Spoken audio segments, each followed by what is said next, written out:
Some people just can't say no to your face. I'm going to do everything in my power to get my homeowner to make a final decision about me and my company with me sitting in front of them. Why? For obvious reasons. It's very hard to say no to your face. People want to say no by not calling you back, not returning your text messages, all that kind of stuff.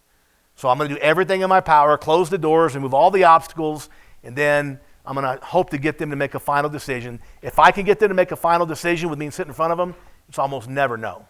If they make a decision with you sitting there, it's almost always a yes.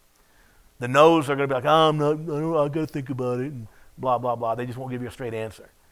And part of the sales process, I asked them, can you let me know today if I'm a good fit? No's a perfectly acceptable answer, but can you let me know one way or the other? They always say yes. And then an hour and a half later, they say, I want to think about it. And I had this guy one time doing that. And I said, well, earlier you told me that you could let me know tonight if I'm a good fit.